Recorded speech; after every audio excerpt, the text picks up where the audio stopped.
نسويانا نسوردي بهنيت نسويانا قرر فارات كيكي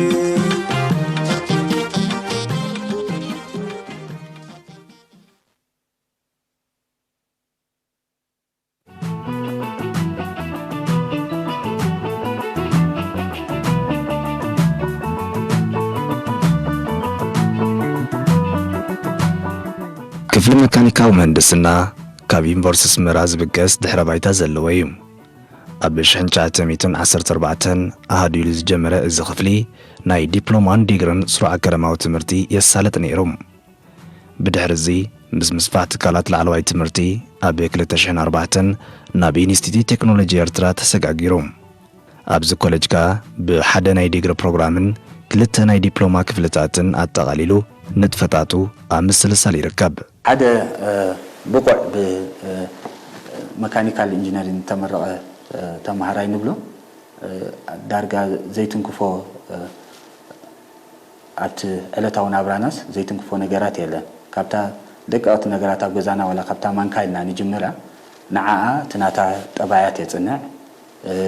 ኣብ ወዲ ሰብ ከስዕቦ ዝኽእል ጉድኣት ኣሎ ድየለን መርሚሩ ነቲ ማተርያል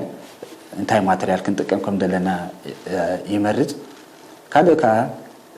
ብዝያዳ ኣብ ዓድና ከዓ ክንሰርሓሉ ብዙሕ ሓልክ ከድለና ዝግብኦ እቲ ናይ ፀዓት ነገር ማለት እዩ። ሕጂ ኣብ ክልቲኡ ኩሉቲ ፀዓት ዝምንጩ ብመካኒካል ኢንጂነርስ ዝተሰርሐ ማለት እዩ። እቲ ሓደ እቲ ኮንቬንሽናል ንብሎ ዘይተተካእ ፀዓት ንብሎ ማለት እዩ፣ ከም በዓል ሕርጊጎ ፓወር ፕላንት ንብሎ ማለት እዩ። እቲ ካልእ ከዓ እቲ ተተካእ ፀዓት ንብሎ ከም ሶላር ዊንድ፣ እቲ ጂኦተርማል ንብሎ ኣብኡ ከዓ እዚኢታት ከዓ እቲ ፓወር ጀነሬታ ምግባር ኣብኡ ዓብ ሓገዝ ክህልዎ ይኽእል እዩ። ካልእ እውን ኣብ ኣቪዬሽን እውን ከበርክት ይኽእል እዩ። ገለ ካብቲ ኣብ ኣቪዬሽን ከበርክቶ ዝኽእል ከዓ ከም ግራውንድ ቴክኒሻን ኮይኑ ክሰርሕ ይኽእል ማለት እዩ። እዚኢታት የጠቃልል ገለ ካብኡ ብዝያዳ ከዓ ኣብ ዲፕሎማ ክልተ ፕሮግራም እየን ዘለዋና። እቲ ሓንቲ ናይ ሬፍሪጀሬሽን ኤንድ ኣየር ኮንዲሽኒንግ፣ እቲ ሓንቲ ከዓ ናይ ኣውቶሞቲቭ። ስለዚ ተን ኣብ ሬፍሪጀሬሽን ኤንድ ኣየር ኮንዲሽኒንግ ዝተፈላለየ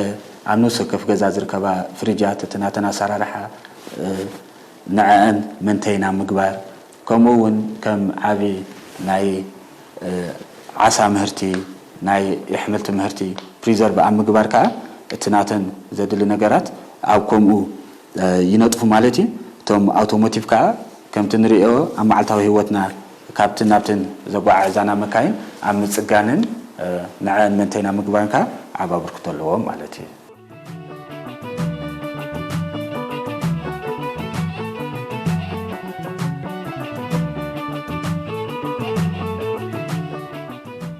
ክፍሊ መካኒካዊ ምህንድስና እንታይ ዘጠቃልል? ሓደ ተማሃራይ ናይዚ ክፍሊ ክቐስሞ ዝግባእ ፍልጠት እንታይ እዩ? መካኒካዊ ስነ ሓሳብ ናብ ክውንነታዊ ዝቕየረሉ ኣጋጣሚ መዓስ እዩ? እዚ ክፍሊ ብዝያዳ ኣብ ምንታይ ፀቂጡ ይምህርን ካልእን ዝብሉ ሕቶታት ስዒቡ በዞም ተምሃሮ ክምለስ እዩ። መካኒካዊ ምህንድስና ክንበሎ ከለና ሓደ ሰፊሕ ኣርእስቲ እዩ። ካብቶም ዓበይቲ ናይ ምህንድስና ዲፓርትመንት ከዓ ኣብ ዓለምና ይፍለጥ ማለት እዩ። መካኒካዊ ምህንድስና ዝኾነ ዝንቀሳቐስ ፓርት ዘሎ ማለት እዩ። ክድን ሜካኒካዊ ምህንድስና ዝሰርሖ ወይ ከዓ ዝኽስተ ዝገብሮ ማለት እዩ፣ ዝእትዎ ማለት ኢድ ዝእቱ ማለት እዩ። ብሓፈሻ ኣብ ዓለም እቲ ቀንዲ ኣገዳሲ ነገር ኢነርጂ እዩ። ኢነርጂ ፀዓት ማለት እዩ። ፀዓት ማለት እዩ። እዚ ፀዓት እዚ ከዓ ፀዓት ኩሉ ግዜ እንታይ ዝብል ትየሩ ኣለዎ ናይ ፀዓት መሲልኩም ፀዓት ኣይጠፍእን እዩ ኣይፍጠርን እዩ ከዓ ካብ ሓደ ነገር ናብ ሓደ ነገር ይቀይር ማለት እዩ። ሕጂ እዚ ዝቕይሮ መን ይተራእየና? መካኒካዊ ምህንድስና እዩ ማለት እዩ። ስለ ዝኾነ ካብ ዓለም እቲ ቀንዲ ነገር ንደቂ ሰባት ንምሕጋዝ ፀዓት እዩ ዝምስረት ማለት እዩ፣ ከዓ ዝስራሕ ማለት እዩ። ሕጂ መካኒካዊ ምህንድስና ዓብ ተራ ኣለዎ ኣብ ፀዓት ምቕያር ማለት እዩ።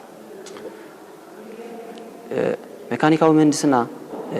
ኣብ ዓለም እቲ ቀንዲ መሰረታዊ ናይ ኩሉ ዲፓርትመንት መሰረት ነገር እዩ። ምክንያቱ ኣብ ዝኾነ ዓለም ጌርካ ግድን ማሽን ዘይብሉ ነገር የለን። እሱ ከዓ ናይ ሰባት ፀዓት ንምጉዳል ማለት እዩ። ሕጂ ማሽን ተኣልዩ ግድን ከዓ መካኒካዊ ምህንድስና እዩ ነቲ መሽን ዝሰርሖ ማለት እዩ። ኣብ ዝኾነ ኺድ ማለት እዩ። ኣብ ዝኾነ ወላ ናይ ቅድም ሰባት ነበሩ ገለ መሽን ብኸመይ ጀሚሩ ገለ ብዙሕ ታሪክ ናይ መሽን ሳለዎ ማለት እዩ። ሕጂ ስለ ዝኾነ መካኒካዊ ምህንድስና ዓብ ተራ ይፃወት ኣብ ሂወት ማለት እዩ፣ ኣብ ደቂ ሰባት ማለት እዩ። ኣብ ህይወትና ኣብ ኩሉ ቦታ ኣብ ኩሉ ፊልድታት እንረኽቦ ሜካኒካል ኢንጂነሪንግ ስለዚ እዚ ተማሂሩ ስራሕ ክስእን ዘይክእል ሰብ ሜካኒካል ኢንጂነሪንግ ምክንያቱ ከም ዝበልኩኻ ዝኾነ ስራ ኢፈርት ትገብሮ ነገር ረዲስ ትገብር ሜካኒካል ኢንጂነሪንግ ንኣብነት ክዳንካ ተቐዲዳሲ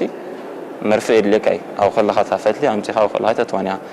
ولا تعمل في إنه على ميكانيكال ديفايس يعني ميكانيكال أدفانتج تبعلا تردي يعني كسبت زر على النجار ولا إيربلين دي خاطبل ماكينة دي خاطبل ترين دي خاطبل كله زي أب ميكانيكال إنجينيرز مهاجر أب هي وقت بزح كقلل كدخل موزات هذا حتى أبيت ماشين فريج أو ماغي كله غلو زي مالتي ولا كارة أنا معلش شجرتس أو غلا بيركحت فليت غنيا كارة تتكلم مالتي مسدد صفر كله كابز دقيق سب زعابي أكوابي خاطر يوم نجار بميكانيكال إنجينير ولا نايجازها أو حتى نهري حاجي كوبايا له كاريدين سالو ولا فرن يعملون بعلوس أفتحت ميكانيكال إنجينيرينج مدب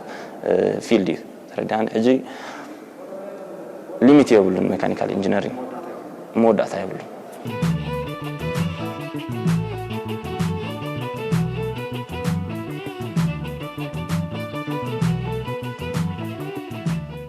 تمهارو زكفلي نتي بغلس حساب تمهارو تمرتي أبايتان مغيارو أببيت فتنيم زرقاقصوم أبز خفلي لحموشت أبيات فتنة حقيفا دما يركبام إذن أبيات فتنة ننا جزار السن مقراتن كيلاتاتن لابراتوري تكنيشانات زعتقا خوينن نتمهارو تكبراو تمرتن مقسامكا أبرتي أني سرحم مبزحتو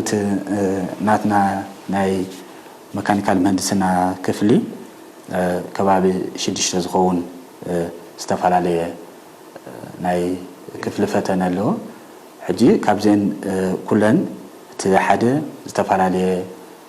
ماتريالس ويكا نجارات تقريبو نابت زدلي عينت كساي كم دالو قبر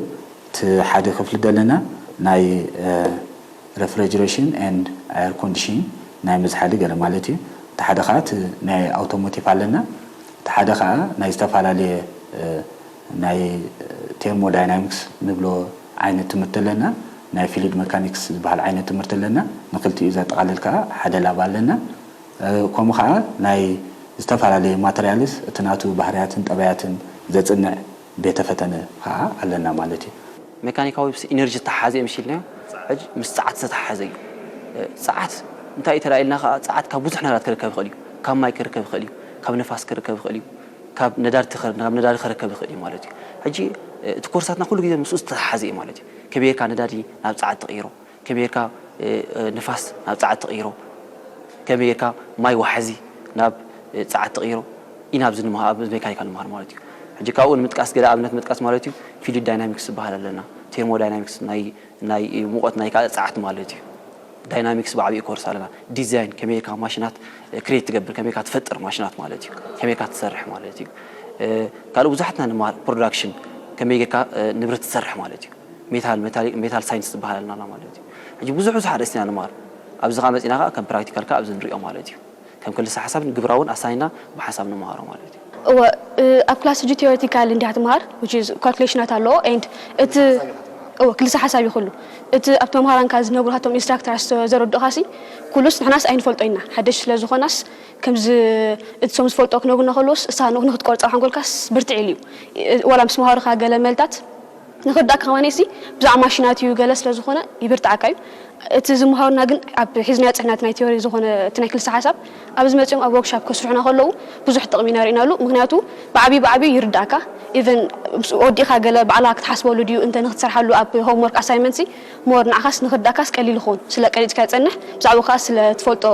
ስለ ዘለካ ሓሳባት ማለት እዩ and wala abz hiji neza nay semester ዝኾነ ኮርስ ወዲና ዳሃር ከማኒ ኣብቲ ፊልድ ናይ ስራሕ ወፂኻ ድዩ እንተ ንኽትሰርሓሉ በት ዓውድኻ ገለ ድማ ብዙሕ ጥቕሚ ኣለዎ ምክንያቱስ ኣይክትርስዖን ኢኻ ቴዎሪቲካል ክለስ ሓሳብ ዘይኮነስ ሞር ሳሪኢኻዮ ተረዲእኻዮ እቲ ኣሰራርሓ ከመይ እዩ ስለ ኢድካ ኣላሚድካ ፀንሕ ኢቭን ክትሰርሓሉ ከለኻ ሽዑስ ኣይብርታዓካን ማለት እዩ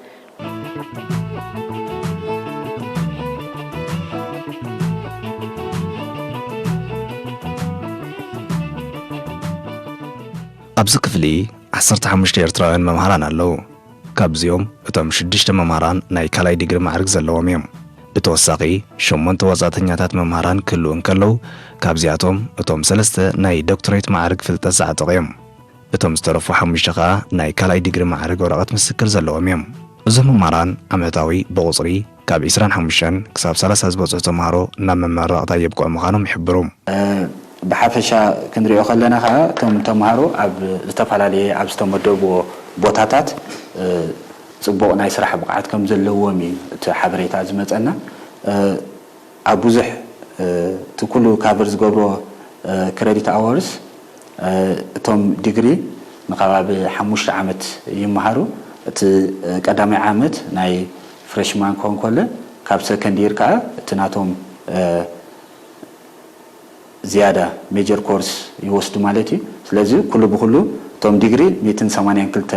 ዝኸውን ክሬዲት ኣወርስ ይወስዱ እቶም ዲፕሎማ ከዓ እቶም ራክን ኣውቶን ማለት እዩ ብገምጋም ከባቢ 108 ዝኸውን ክሬዲት ኣወርስ ይወስዱ ማለት እዩ ሜካኒካል ኢንጂነሪንግ ከም ትኾንና ንፈልጦ ብጣዕሚ ሰፊሕ ዲፓርትመንት እዩ ኣብዚ ዓድና ድማ ብዓብይት ናይ ኣውቶሞቲቭ ነገር ማለት እዩ ኣብ ኤሪኪዩብ ኣንበርበብ ንወፂና ከምኡን ኣብ ዳኮካ እንዳ ቤቨሬጅ ማለት እዩ እንዳ ቢራ ከምኡን ቢሻውን ንወፂና ማለት እዩ